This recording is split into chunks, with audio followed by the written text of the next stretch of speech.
Welcome back to the Comp Closet podcast. Thank you so much for tuning in. I'm your host, Sarah Moore, and today we are joined by an FMG Bikini athlete and coach with a remarkable story, Alysha Welch. Welcome. Thank you so much, Sarah. I'm really excited to be on the Comp Closet podcast. I've wanted to be on here for so long, so today it's finally happening.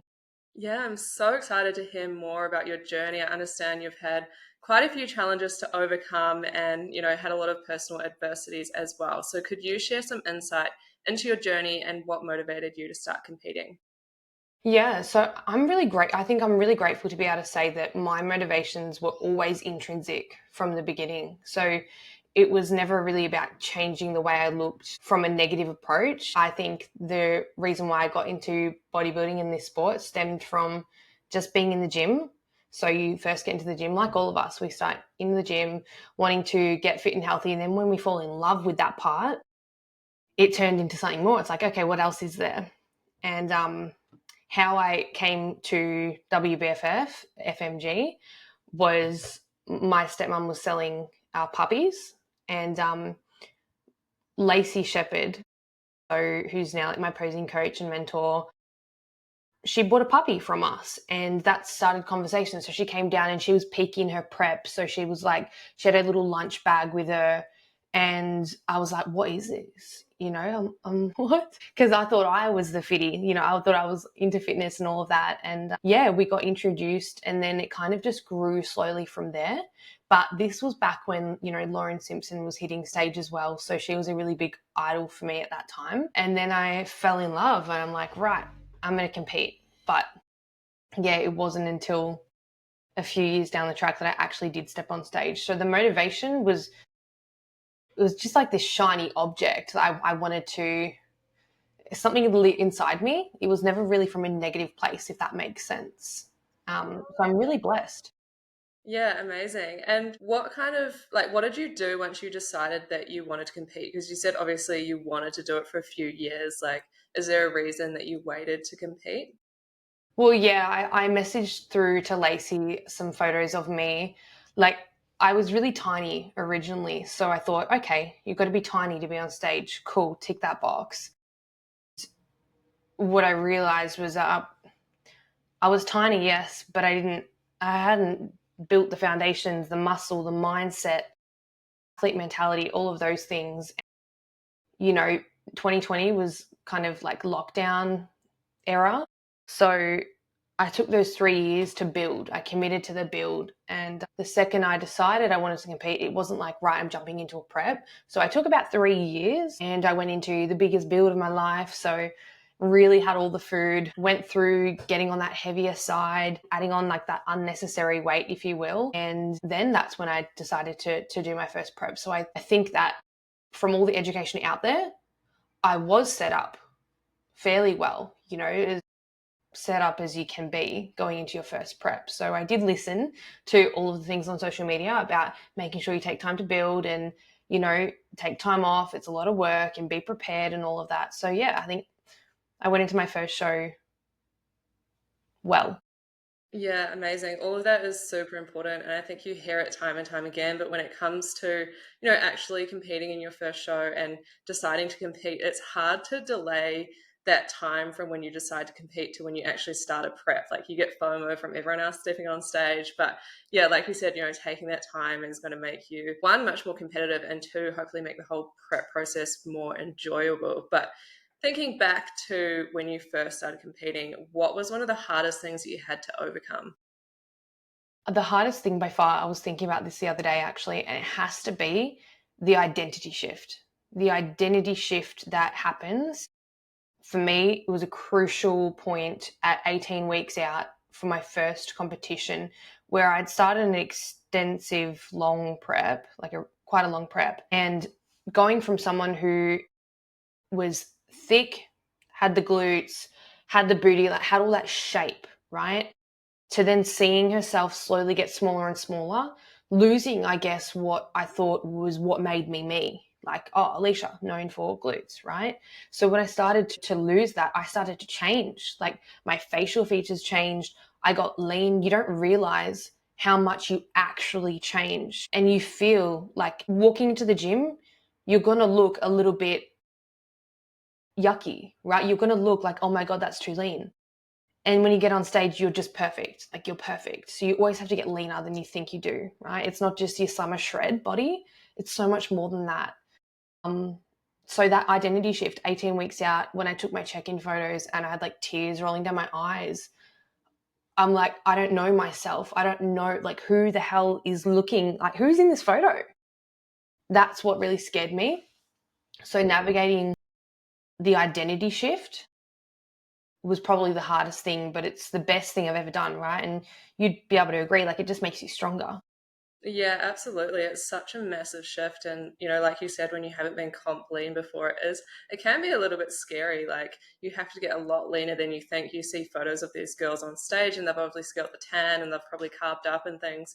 You don't realize that you actually have to get pretty lean and pretty depleted before you get to that point when you step on stage. So it is a massive shift. And like you said, your whole face and everything changes, including how you feel as well. It was a scary point. It was daunting, like, seeing that. And I felt out of place a little bit. So I had to just find my feet. And I think that if you can be prepared for that and not attach yourself to one particular identity, and just go with the flow, like, be able to change and be open to changing parts about you. Yeah, 100%. And then you've been quite open as well on social media about your struggles with bulimia and self-harm. How have these challenges impacted your approach to competing and your fitness journey as a whole? Yeah. So with the self-harming and the bulimia, all of these things started, I guess, when uh, I was in a toxic, like, an online abusive relationship with, like, an online predator. And I was so isolated. So this was about for 2 years. And, you fall into the trap of, like, that toxic trap and just feeling like you want to please someone. So it's almost like you've got to re-find the love for yourself more than you love this person. And yeah, so I went through a lot of struggles back in the day. And what I feel that allowed me to do coming out of that, so I had to, find that love for myself to 2 years later, really just step up and be like, no one's saving you. Like, it's you. No one is saving you. So many red flags, and people will tell you, like, get out, but you can't until you really just dig deep and be like, okay, I don't want this. There's no Prince Charming coming to save me. I have to do this myself.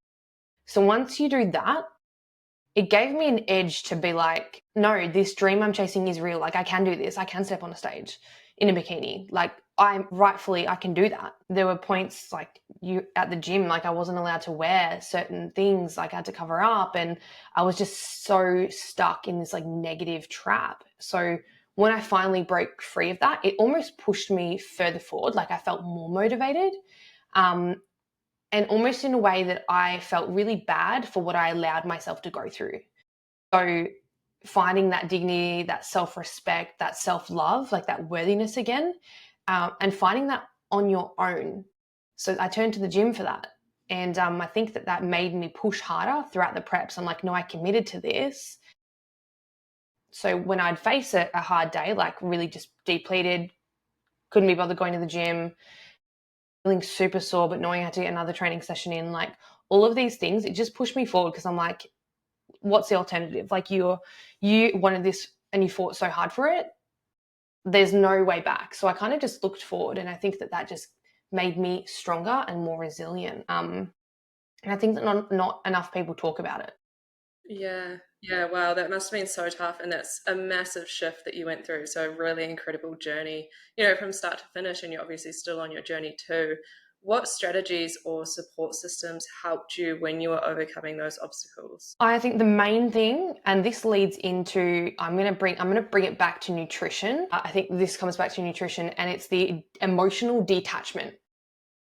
But not just with nutrition, with yourself, in a way. If you can do that, so that was probably the biggest thing that helped me, was just being able to detach from food in a way that, like, I didn't turn to it for emotion. I didn't look at it for, oh my God, this is yum. I looked at it for the macro that it is. And then when I became a nutritionist, this also helped me further. It's like, I'm looking at this as fuel. Like, my car isn't fussy with, it's like, it takes diesel. It takes one type of fuel, right? It's not saying I'm craving petrol today.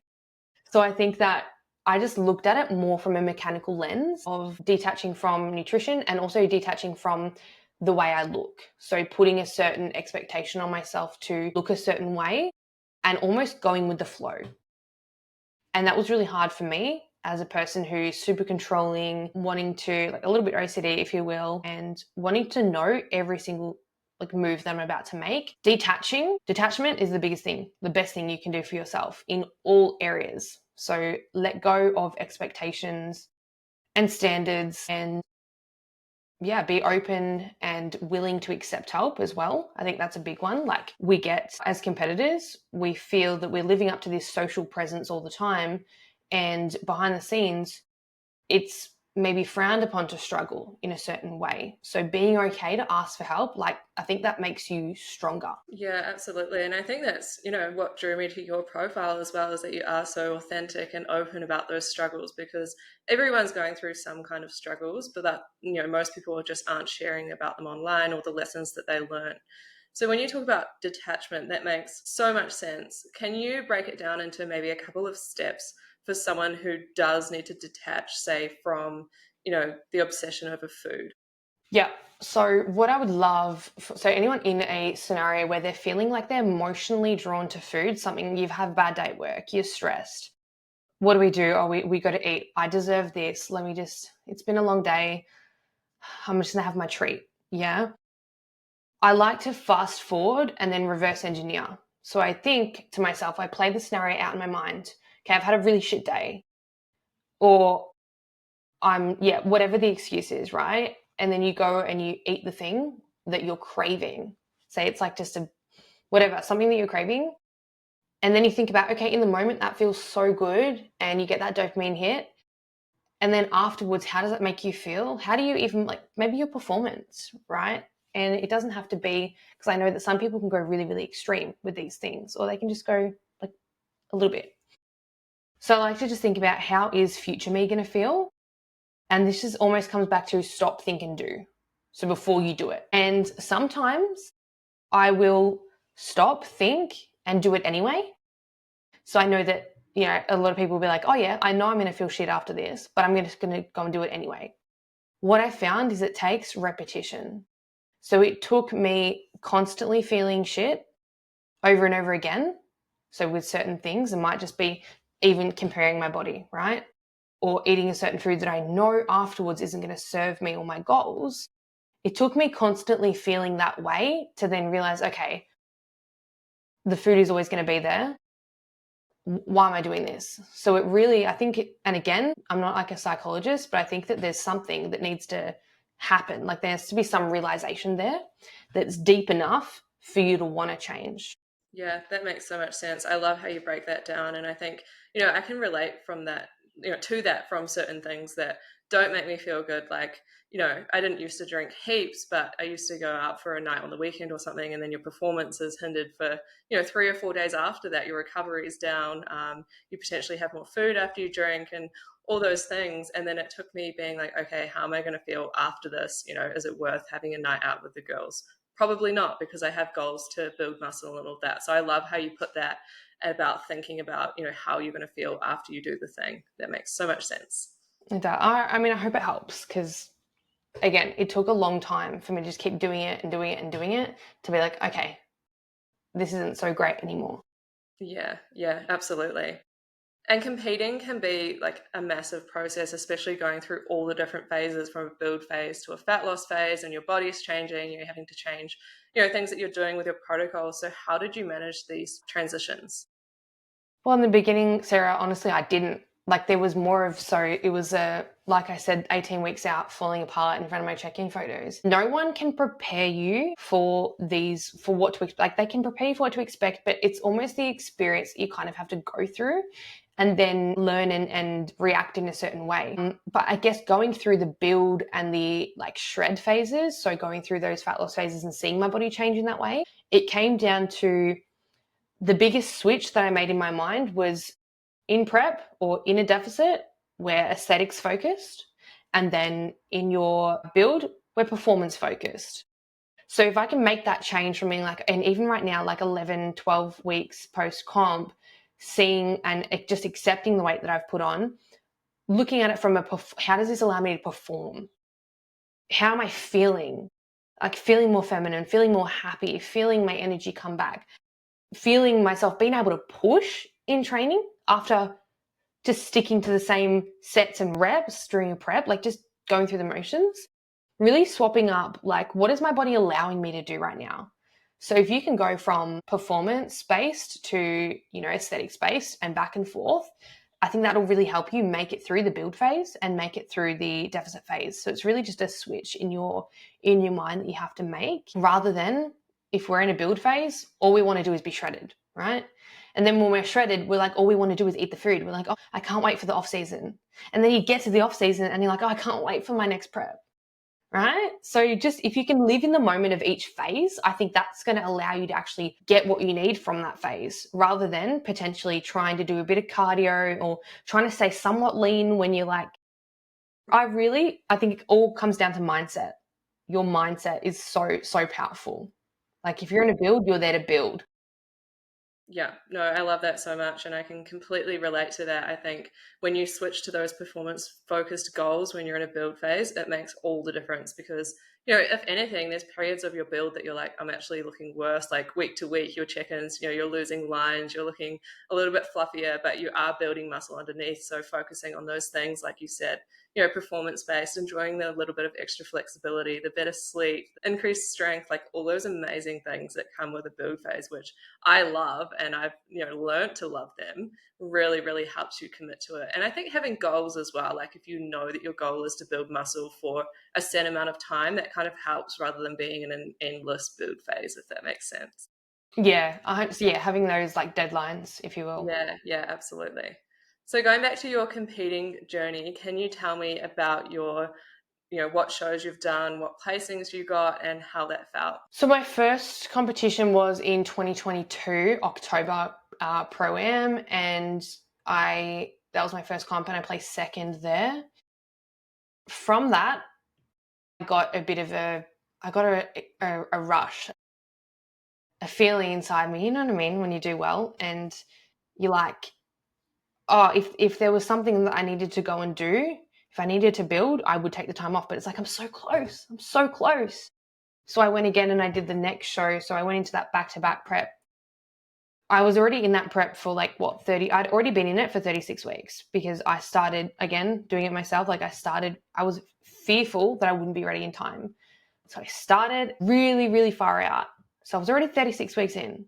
Then I decided to do my second prep. And I think that was the next show. I think that was April, and got second there again. This is where I peaked. So I feel that this physique was the best I brought. This was the best condition, the best size, the best look, the best bikini color.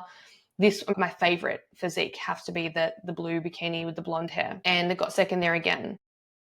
And it was just a few things on the judges' feedback that made me be like, we're so close again, right? Keep coming back, they say. So I did. I'm like, okay, knowing me, I'm that all or nothing person, which I'm not anymore. But I went into my third show. So I went straight into that next, which was the Sydney competition. And I placed second again. So there was 3 consecutive seconds in a row. And looking back, that's when I decided to, okay, I'm going to take some time off now. And then I come back in October I took a solid year and I made some solid progress. Yeah. Come back and I got third. And then I went back again. I'm like, you know what? Something happened here. This is on me. I messed up. Like this was on me. So I'm like, okay, I need to redeem myself. So I went to Bali, which was my first international show 8 weeks later. And in that one, I came fourth. And mind you, that was probably the strongest lineup FMG have actually ever seen, the longest one for bikini. Like I remember them saying that it was all of the people who had come second again, just like me, that had decided to do that Bali show. Insane So lineup. it was an insane lineup. So these were all of the closest competitors. And that show taught me real detachment from the outcome, like real genuine detachment from the outcome, Sarah, because I was chasing. And I think that I'm quite spiritual. So I believe that it's not going to come to me. Like, there's something I need to change here. So I probably had to learn and go through all of those competitions to realize that it's me against me, and to truly believe that, because I hear people say it all the time, but I never believed it. I'm like, if you're competing, you want to win, right?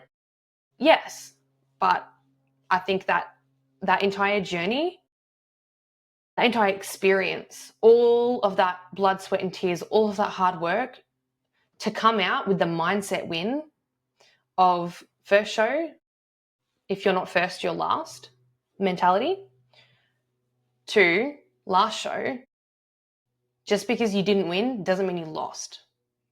To be able to come out with that and make that flip, it's like, oh, I get it now, and I feel it. And that was the most relieving thing I've ever experienced. At the same time, it was the most painful. But so yeah, I guess that's what the 5 shows that I've done have taught me. Yeah.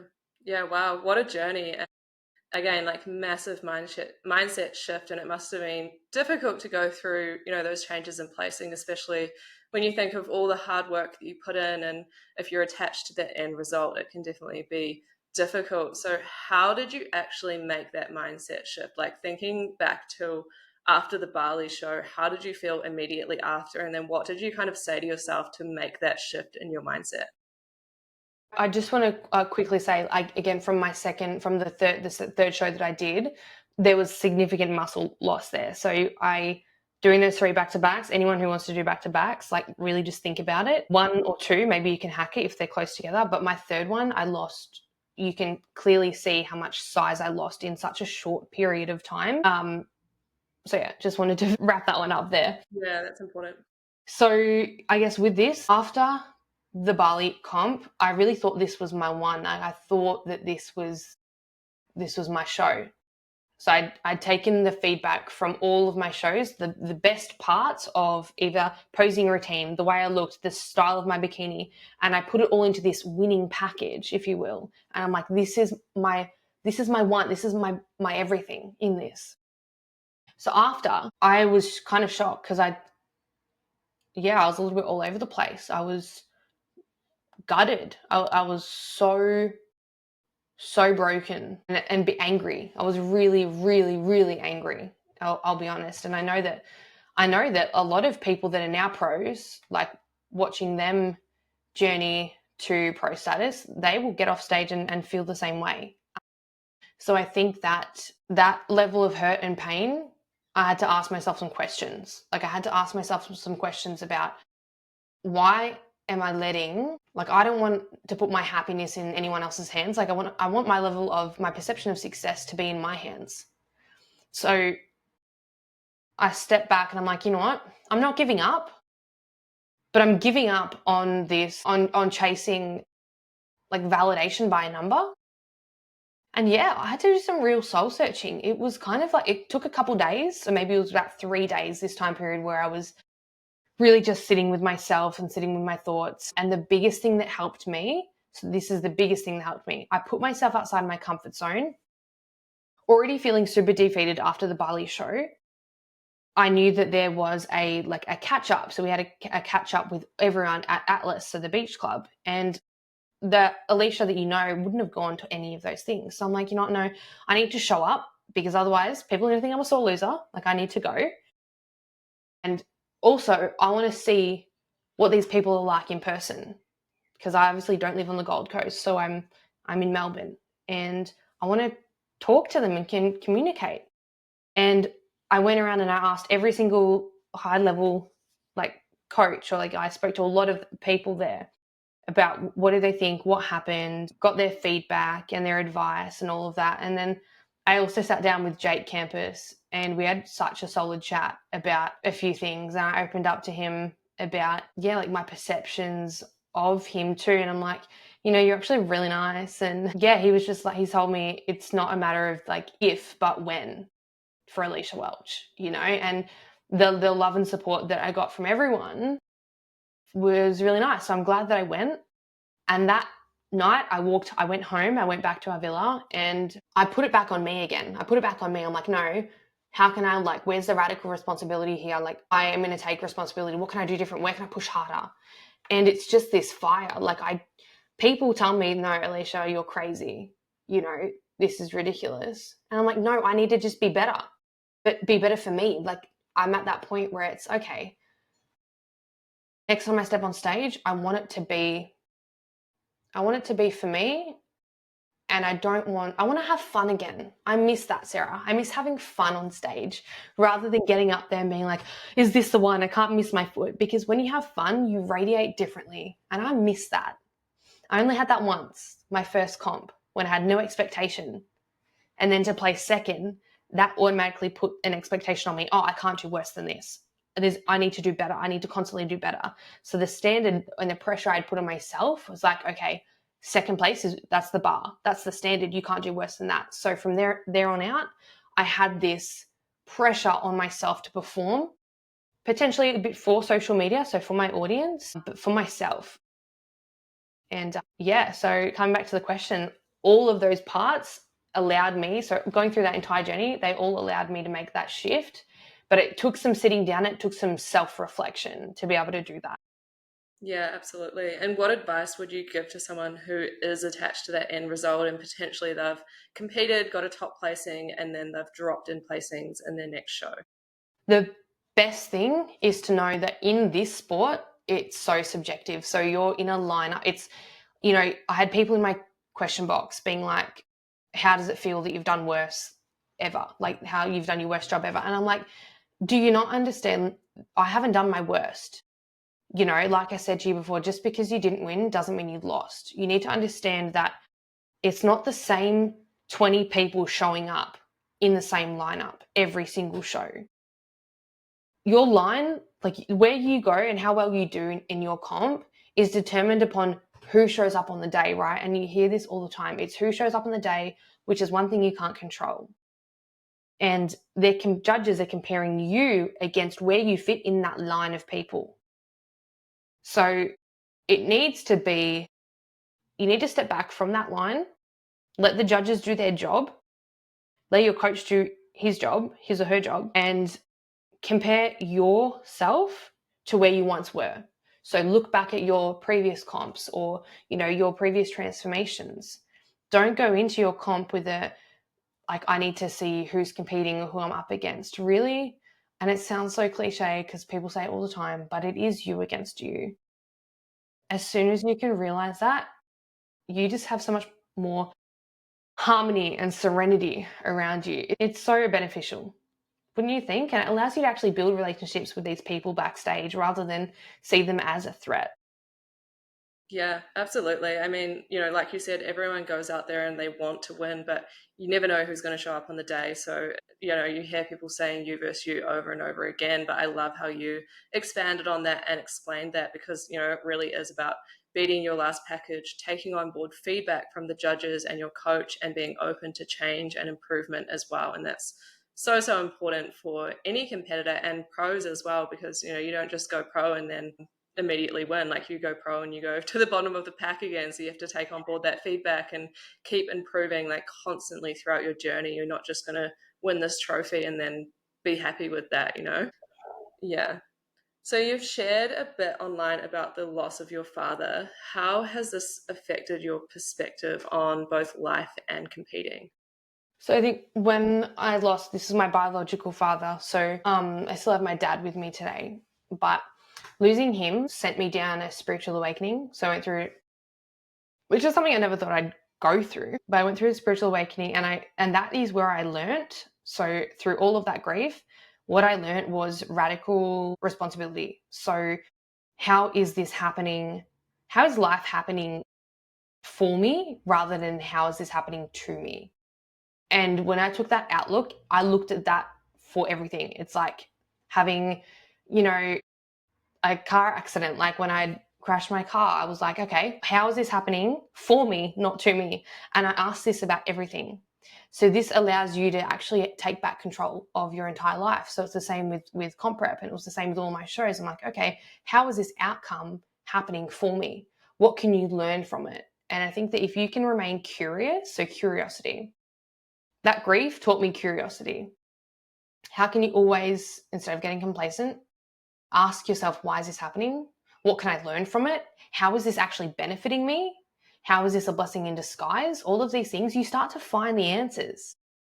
And again, that just brings you back to leading a more peaceful and calm life, one that is free of anxiety and stress and all of the things, and always feeling under attack, like something or someone is out to get you, which allows you to perform better, like all the things, right? So I think that, yeah, that grief was hard, but it allowed me to persevere, and it made me stronger. Like, it was the best thing that ever happened to me. Yeah, absolutely. It's that growth mindset, isn't it? And I suppose, like, as sad as it is, sometimes it does take something big like that, or something bad to happen in your life to actually make that shift and develop that mindset. So, can you discuss how you handled that grief while on your fitness journey? Like, did it impact what you were doing at the time? How long did it take you to kind of process through it and, develop that growth mindset and have that mindset shift? Yeah, 100%. When I first lost him, I thought I was already set to go into a comp prep. So I was already set to go into my third comp prep, which was the prepping for the Gold Coast show. And there was no thought in my mind that was like, oh, I'm going to back out of this. There was people that asked me, they're like, oh, we totally understand. I'm like, what do you mean? This just makes me want to go harder. So I kind of dedicated that prep to him and being able to be strong for the both of us, right? So just be super strong. And it pushed me in that prep. I'm like, I'm going to do well for him. And then, I dedicated a little bit of my bikini to him. Like, the theme was just like that white, the pearls, and then the little bit of blue. So it was more of that angelic vibe, and it was more of a commemorable bikini, if you will. And yeah, I think it actually just pushed me further forward. But I did notice during those first weeks and months, I couldn't take my mind off of the death, and it sacrificed, like, my training sacrificed. I felt weak. I felt heavy and out of breath. I felt really unfit. When Mm. you go from no cardio to 30 minutes on the Stairmaster, and you feel like so heavy and just weighed down. That's how I felt like. I felt like the thoughts consumed me all the time. I'd cry out of nowhere, and that made me so exhausted. I think the crying was super exhausting. TMI, but like libido gone too. I was just like, I don't want to think about, you know what I mean? Yeah, it was hard, but they're right when they say it gets better. It does get better every day. So within a few months, I'd been like, oh my goodness. But I almost felt guilty when I reached the day where I hadn't cried. I was like, I felt guilty for that. I'm like, oh my God, does this mean I'm forgetting about him? Does it mean I'm moving on? And no. Then I went to a medium, and I'm like, I want to connect. And, I saw a psychic, like all of these things. I really went down that spiritual avenue, and that gave me closure. But yeah, I think that prep was all just really, really spiritual led. It was all just about pushing for a deeper purpose. And I said I wanted to win it. I wanted to win that for him. But Yeah. really, I got to do it for me. Yeah, absolutely. Well, thank you for sharing all of that and being so open about your experiences as well. I think that'll definitely help people out there if they're going through something. So, having gone through that and experiencing an eating disorder and, just a lot of adversities in your journey, what are some things that you do now to ensure that you're mentally and physically healthy during a prep or a more intensive phase in your fitness journey? Structure and routine, I don't steer from it. So I love structure and routine. So eating the same things every single day, more or less of it, depending on what phase I'm in. Finding things that you enjoy. So finding the foods that I love. I get excited. I don't know why. I don't know why I get excited for every single meal. I have it. I'm having the same breakfast that I had when I was in prep, but just more peanut butter, more honey, like all of those things. And So it good. just excites me. Like, it really excites me. So finding that excitement in food, and then looking at how I perform and use that fuel in the gym. So my days are super, super boring. My routine is the same, and I love it. Like, I don't know, I don't get sick of it. So if you're in this industry, if you're in this sport, you have to be okay with loving the basics, loving all of those things, because that allows you to, I don't really face any challenges now because I'm doing the same thing every single day. And if I want to go out like I did this weekend, and I had, Mexican food, and they went to Yochi for my sister's birthday, like, if I want to do that, I do that. And then I just get straight back on track the next day. There's nothing about it. you know. Mm. Also, the detachment from food, understanding that just when you go through your deficit or you go through your prep, that it's going to be there afterwards. And I also realized for myself, as soon as food focused, like I start to notice myself becoming really food focused, I'm like, I recognize this. I know that this is my hormones. I know that this is my body wanting me to eat more because it doesn't like that we're getting lean.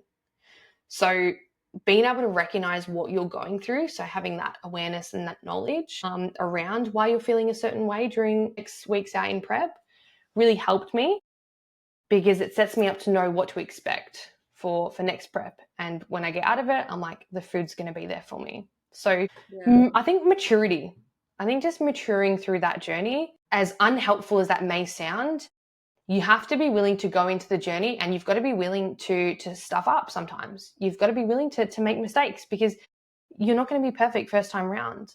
And that experience, everything that I've been through, eating disorders, all of those things, that has now given me the edge that I have today. You know, it's not like you can't skip the journey. That's another thing that I tried to do. I tried to skip the journey when I first started competing. I wanted to step on stage and look like I had been up there before. And I wanted to skip all the learning and all of that stuff. So just fully surrender. Surrender, detach from food. And what was the other one? I think those were the two main ones, weren't Yeah. they? Surrender and detach from food. Yeah, yeah. No, I love that. I love that. And did it take you longer than you thought to get to where you are today? Like thinking in terms of when you first started, did it take you a lot longer to get results than you expected? Yeah, it did. I think it did. I don't know what I expected.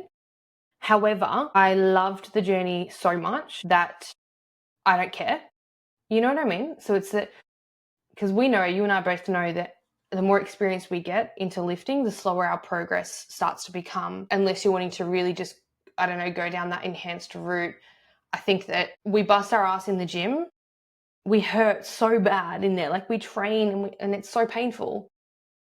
And for the amount of muscle that we're getting out of that session, you've really got to love it. You've got to love it, and rather than just chasing that result. So I think that the gains now are a byproduct, and they're a bonus of the things I get to do daily. Because I don't know who I am without stepping foot in that gym. Like I don't know what I'd do with my time. Yeah, I get that. Like, what would we do on a Saturday morning, if you're not going to the gym? I go there and I just do posing, or I do something, like I just do steps or something like that. But yeah, progress does take a lot longer than expected, and this is also going to depend on who you are. Also, like genetics, I know that this is super serious. Like some people are just absolute freaks, you know. So genetics, your bone structure as well. Like, are you like your somatotype? Like, are you a naturally smaller person? Did you start off like Hattie Boydell started off in gymnastics, beforehand? Like, are you a dancer? All of these different things just come into play as well when I think that going into competing and all of that. But it's a long process. I think that you'd look at someone that looks super, super impressive and forget that that is 10 to 12 years in the making. Yeah, it takes way, way longer than you think when you first start your journey. And like you said, everyone's so different in terms of genetics, how long they've been training for, even the level of commitment that they have. Like their whole life might be dedicated towards this one goal. Whereas, you might be busy with work and family and all these other things and potentially not have as much time to dedicate to it. So there's so many factors that go into it. And I think that comes back as well to being you versus you on your journey. And it's going to be your own timeline as well. Mm. Yeah. So, what are your future goals for competing? So my future goals for competing is definitely to bring up just certain areas of my body. I'm still chasing pro status, so I'm going to be pro one day, and my goals now are more about, I actually just want to be different. I want to look unrecognizable. I want to change the way I appear. I don't want just going to make small changes from show to show. Like I'm taking quite a significant off season, and I won't be on stage again until 2027, because I want to blow up the quads. Quads are a thing that I really just want to grow right now.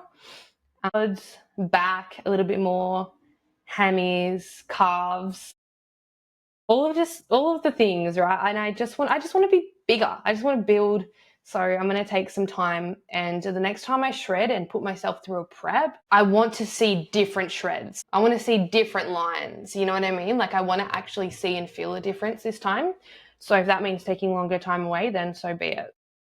Yeah, absolutely. The commitment to a long off season is so, so important if you want to make those improvements. So I'm really excited for you and I can't wait to, see you in 2027 when you get back on stage and see the improvements that you've made. So for the followers who want to follow your journey, where can they find you online?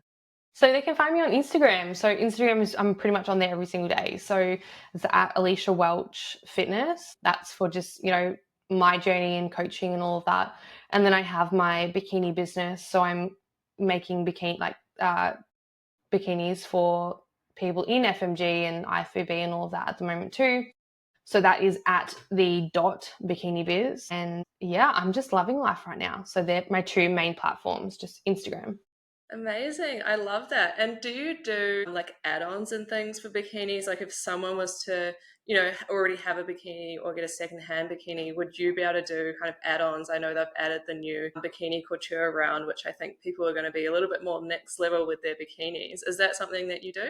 Yeah, I love that. All of the clients, like bikinis I've got in production right now, putting on their add-ons, it's super exciting. So yeah, I've got so many add-ons. There's so many different options. And I love the couture round too. I think this is going to allow people to put the money that they would put towards like a gown and go all out with the bikini.